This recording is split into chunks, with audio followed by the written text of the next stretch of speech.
Child sexual abuse can stay with a person for life. It can rob them of their childhood.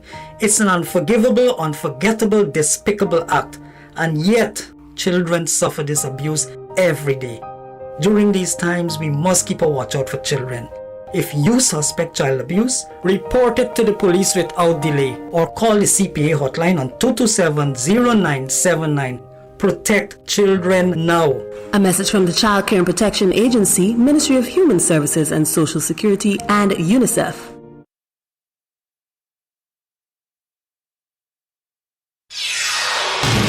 This is the news on top of the hour. Live from our studio in Georgetown. Kaieteur Radio, 99.1 FM.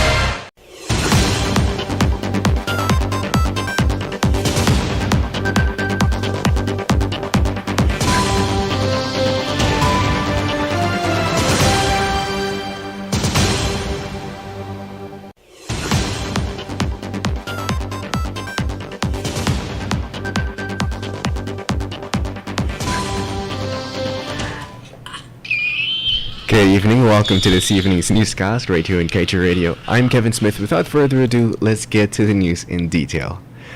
Georgetown has yet to reflect its burgeoning fortunes. This was the assessment as reported by Al Jazeera News, which observed that the country saw some of the planet's fastest economic growth last year.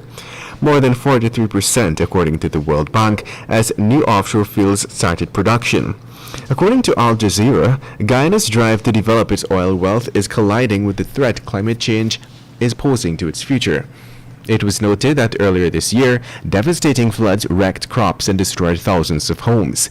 We also recently reported rising sea levels that threaten Georgetown as one of 9 major world cities forecast to be underwater by 2030 if greenhouse gas emissions continue at their current rate, according to research group Climate Central.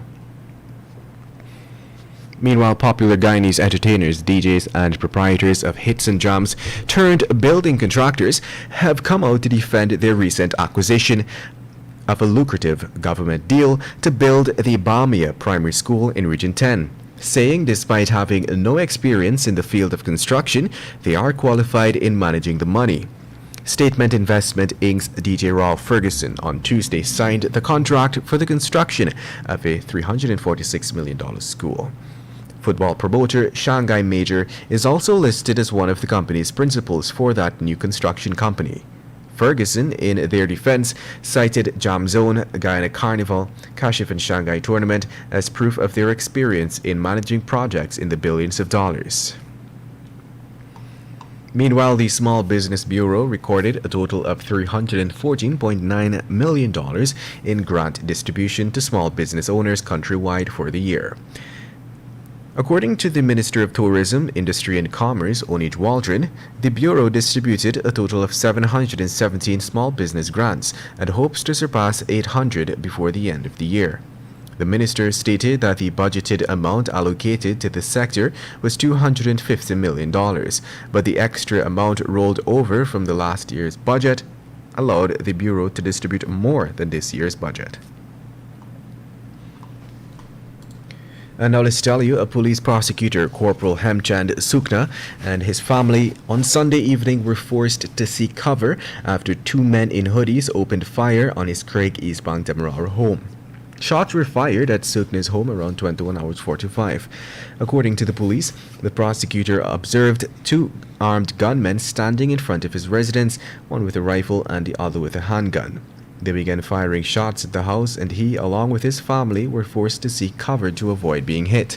The men then escaped shortly afterwards, and Sukna reportedly called his colleagues to investigate the shooting. Investigators have since recovered 2 spent shells from the scene and have told Kaieteur that they believe the attack on Sukna might be linked to a court case he prosecuted recently. Investigations are ongoing. And now let's tell you, the Caribbean Court of Justice on Thursday expressed its concern over Guyana's Director of Public Prosecutions, Shalimar Ali Haq's power to, as embedded rather, in her under Section 721 and 22B of Guyana's Criminal Law Act.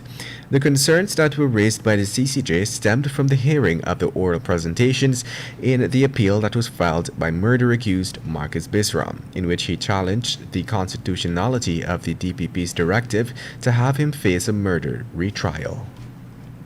And to wrap things up this evening, let's tell you that during his statement yesterday, President Dr. Irfaan Ali warned citizens to brace for an increase in cost of living as a result of the global supply chain crisis. To this end, he added that he believes that it is very important for all Guyanese to understand that we do not live in an isolated environment and we are part of a global community. The president said that Guyanese are part of the process of globalization and what occurs globally, while highlighting that the country is also affected by global changes. And with that, we've come to the end of this evening's newscast. I'm Kevin Smith. Thank you for listening.